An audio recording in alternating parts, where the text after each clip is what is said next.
Good morning, everyone. Can someone just give me a quick thumbs up or some kind of an emoji if you can hear me? Our new setup here. Thank you. Thanks so much. Hopefully the background noise is nice. I know a lot of you have been joining exclusively on Zoom and with our move to 100% on Zoom. Hopefully this is a nice little, I don't know, just a little bit of ambiance so that you know you haven't frozen or all of those fun things that go with Zoom. I apologize in advance. My allergies are extreme today, so if I'm a little gargly, that's why. I'll try not to do too much mouth breathing, but it's the way it is. And in the spirit of hearing all of my my woes, check in with what is real for you this morning.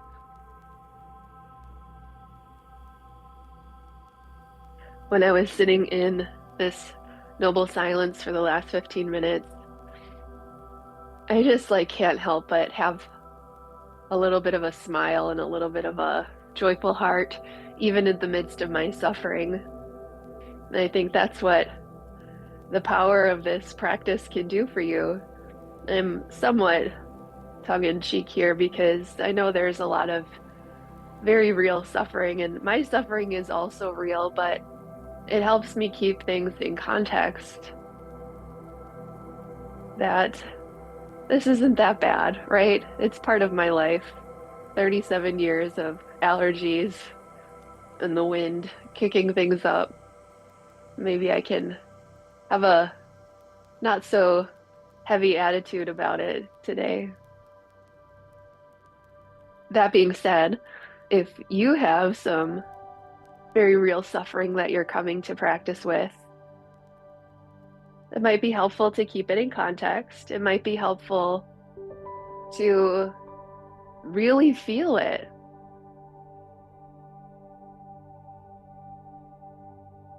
In our midday mindfulness practice yesterday, we were talking about and exploring what it means to be responsible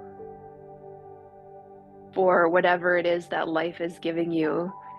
And that usually responsibility means that there is some kind of unfair hand that we've been dealt. And we were talking about whether that's a medical diagnosis or systemic racism or attitudes towards the LGBTQ community, anti-feminism, even at work, if you're taking on more than maybe your peers are.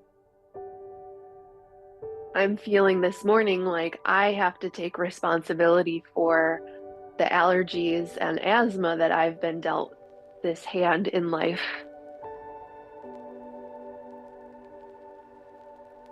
And when I think about how responsible do I want to be for this hand that I've been dealt, it doesn't take away from how fair or how I think life should be. Rather, it's what am I going to do about this exact thing? Hopefully, you can bear with me as I deal with this exact thing, my sniffles and my itches. Let's spend a little bit of time in that contemplation together. We know and we can remember, Sati, all of those places in which we can be mindful. Body, as it rises, it gets strong. As we get bumps and bruises along the way, it too will fade away. Each breath, each thought.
Last Tuesday, we were exploring the balance between mindfulness and clarity.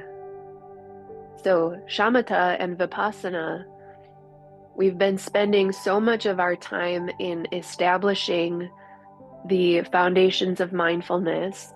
I would love if we could keep going on our Tuesday sits with a little bit more time in our insight practice, where we don't have to be in the driver's seat exerting effort in any particular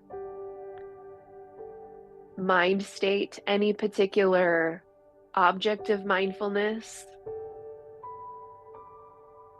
And we get to step back and become open to everything that is arising, existing, and going on its way.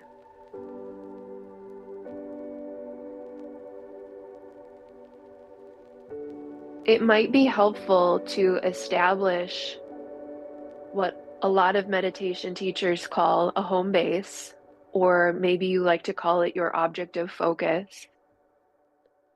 And more so, I like the word home base when we're in insight practice, especially because when the mind inevitably takes you away, or when the body starts talking to you more loudly, the home base is established as somewhere skillful that we can go to. The word object is, or object of focus as a phrase, to me dips more into mindfulness because we continue going back to it. Whereas with a home base, it's simply that landing point when you notice something has gripped onto your attention. You can watch it, you can observe it, and let it fall away, and then you can return, especially if things get too strong for you to handle. As insight practice matures, you may create more capacity to handle that arising, sustaining, and falling away. But the home base is kind of your backstop. It's there in the periphery if you need it. So maybe that's your breath, maybe that's some kind of a sound in the background.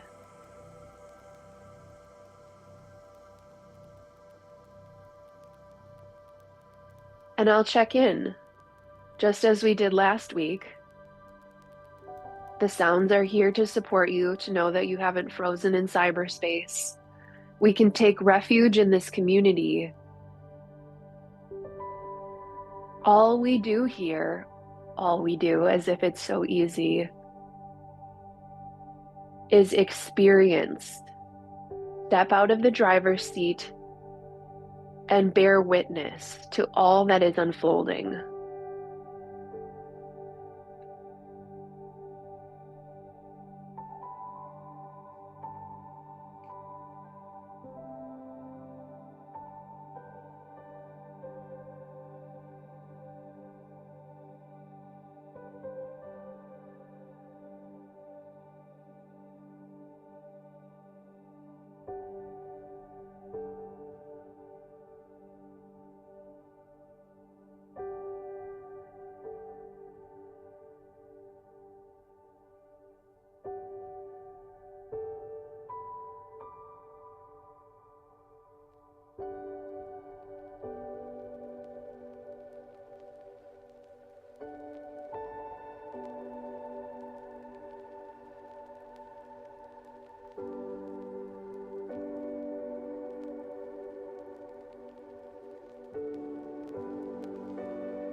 These first few moments of silence in our practice can show us so much. You might pause for a moment and apply some words, some of those constructs within the Satipatthana Sutta that we are hopefully knowing and familiar with now. Labeling can create a little structure around what's going on. And eventually, again, as your practice matures, you may have direct experience with what is happening without needing the words. I find them to be very supportive. Thinking, ruminating, planning, obsessing, anxious, anticipating, slow, open, joyful.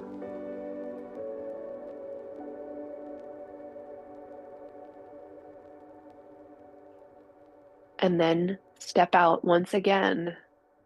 Like I love this image of the driver's seat because if you're a passenger in a car or the driver in the car, you have two very different experiences. This vehicle, this body, this experience, whatever this crazy thing is called life. When you're in the driver's seat, you get to sit back, take it all in.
One more opportunity here to check in.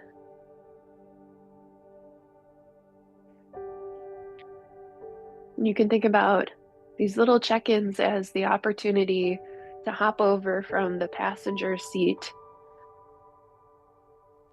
Maybe you need to pop into the driver's seat and come to your object of focus, your home base, for a few moments. Take this as an opportunity to reflect on what's been happening. A lot of times there's layers upon layers of thoughts. There's the direct experience. There's the words that describe that experience. There's the thinking about the words that are on the experience. It can go on and on and on. And try to reduce the number of layers and get a little closer to the direct experience. Has body been loudest? Has breath been loudest? Has mind been loudest? Has heart been loudest?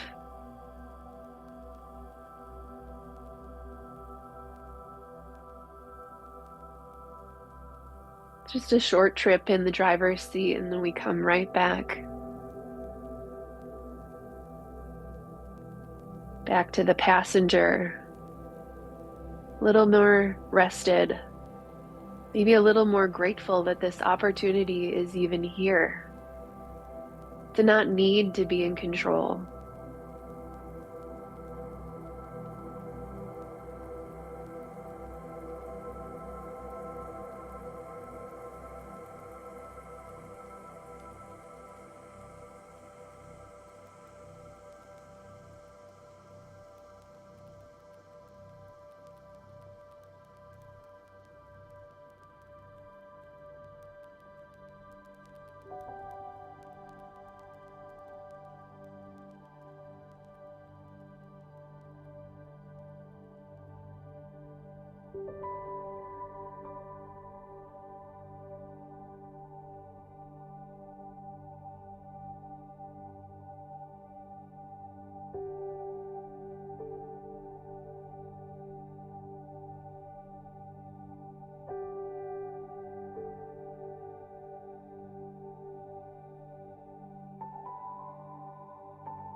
And for these last few moments here together, you can release active observation, release active doing if you're a yogi or an asana practitioner, similar to Shavasana. Just let yourself be.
Joseph Goldstein, one of the teachers in the West who brought insight practice over here, shares this funny little saying. He says, "Insight is an accident, and meditation makes you accident prone." I love this. That's kind of the essence of our insight practice. That we can't force any particular arising or clarity to show up. Everyone's brain is different. We're all coming to this practice with different experiences, everything that has shaped our past, that has brought us here, all of that karma that we've carried with us. So if we can't force clarity, what's the point? And in that little fun phrase, we can't force anything, but we can practice to maybe make us a little bit more accident prone. Maybe let those moments of clarity have a little bit more ease in coming to the surface.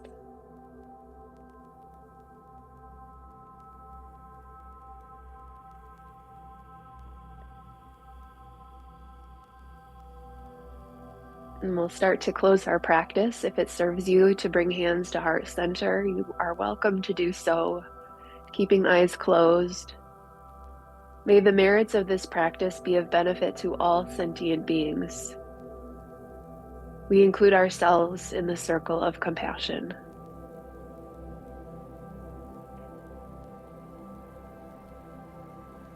Thank you so much for your practice this morning. So sorry if you heard my sniffles and my labored breathing, but what I came to the mat with today, so you got her all. Thank you, everybody. Have a really good day. Thank you. Thanks. Thank Bye. you. You're welcome. Good day, y'all.